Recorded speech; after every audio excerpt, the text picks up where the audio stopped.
Salut les cinéphiles. Bienvenue sur iNote Ciné pour une nouvelle vidéo. Donc là, consacrée aujourd'hui à la critique de Rebel Moon, partie 1, Enfant de Dieu. Alors, c'est un film qui est sorti cette nuit sur Netflix, qui est à 4 heures du matin, donc je me suis levé tôt pour pouvoir le regarder. Heureusement, j'ai pu le regarder en entier. Et que dire? Très bon visuellement, très attendu. Et à propos de ce film, donc qui était très attendu, justement, le pitch de l'histoire, comment dire, l'univers, ça se passe dans l'univers, donc dans l'espace, un endroit qui s'appelle le monde mère, qui est gouverné par 1000 rois. Donc 1000 rois, quand je dis 1000 rois, c'est 1000 rois au fur et à mesure du temps, donc sur plusieurs siècles.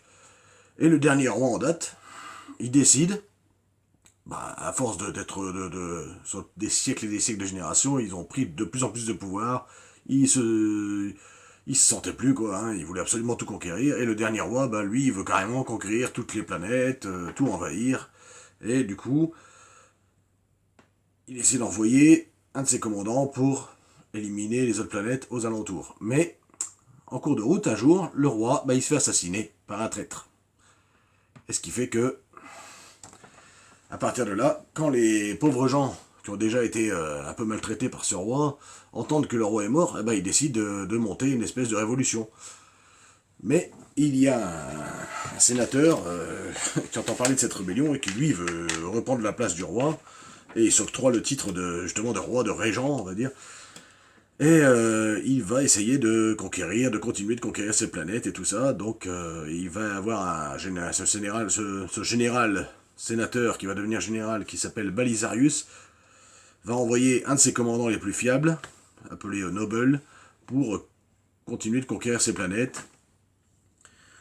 Donc joué par Ed Skrein, le commandant, diabolique, mais alors diabolique. Ed Skrein, comme dans Deadpool, exactement. Il sait très très bien jouer le méchant, Ed Skrein. Et pour essayer justement de combattre les rebelles. Donc les rebelles, ces pauvres esclaves qui essaient de se révolter contre l'armée du monde mère. Donc les rebelles, évidemment, petite référence à Star Wars, naturellement. Alors vous allez voir que c'est bourré de références.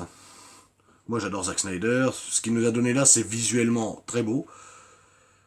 Comme d'habitude, j'ai envie de dire. Alors je suis quasiment sûr qu'il y en a, dans les mauvaises critiques, certainement, qui vont dire ah, il y a des scènes déjà vues, on a déjà vu ça dans Star Wars, on a déjà vu ça dans Blade Runner, et machin. Il a pris un petit peu du cinquième élément, bon. Et alors? Bien sûr, il y a des scènes, enfin, il y a des scènes, même, je dirais, à décor par-ci, par-là, qui ressemblent à du cinquième élément. Des fois, on a un peu de Blade Runner, on a un peu de Star Wars. Je crois qu'il a été un peu influencé par l'animé japonaise. Mais bon, ce sont des inspirations de Zack Snyder. Il a été inspiré par eux, il les a pas copiés, c'est de l'inspiration, donc il a pris un petit peu de Blade Runner, un petit peu de Star Wars, bref, peu importe. Quand on est inspiré, ça veut dire que c'est une marque de respect, quand même. Il n'a pas fait un remake sur un seul film, il n'a pas fait un remake de Star Wars, un remake de Blade Runner, un remake du cinquième élément, et j'en passe.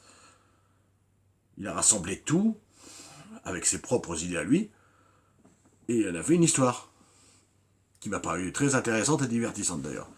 Alors, pour la réal, bon, rien à dire, c'est Snyder, je l'ai dit. Donc le casting, donc très bien, je trouve Sofia Boutella au niveau de l'héroïne, je trouve qu'elle fait le taf, très largement. Le reste du casting est bien aussi. Un petit bémol juste pour le personnage, l'histoire de l'androïde Jimmy, donc vous verrez dans le film, qui a été effacé après la mort du roi et qui voulait plus toucher d'armes, enfin bon, pendant la guerre. Enfin, je trouve que le personnage n'est pas assez développé. Alors, ou alors on en parlera peut-être plus dans la Director's Cut, oui, parce qu'il y a une Director's Cut qui est prévue de ce film, et ainsi qu'une partie 2, donc qu'on verra en avril 2024. Donc ensuite, pour l'histoire, donc là, je vais commencer les spoilers.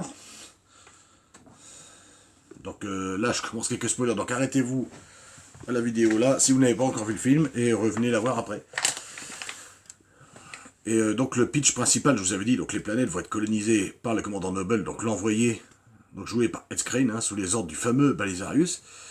Et nous découvrons un village assez pauvre qui vit de ses récoltes, dans les champs, sur une planète, et que Cora, le personnage principal, donc joué par Sofia Boutella, qui est en train de labourer la Terre. Donc, une soirée se passe, et le lendemain, le commandant Noble, justement, Ed Skrein, découvre et débarque avec son armée pour demander au départ des vivres, des victuailles, pour pouvoir continuer à se nourrir avec son armée, pour lui et son armée, voilà, en vue des prochains combats. Bref, le chef du village lui refuse à demi-mot, ça vous verrez le film, il tue froidement le chef du village, son épouse, et il leur donne à ce qu'on lui donne des vivres dans 10 semaines. Donc il repart, il laisse une partie de ses troupes sur place, pour être sûr que tout se passe bien, que la récolte tourne.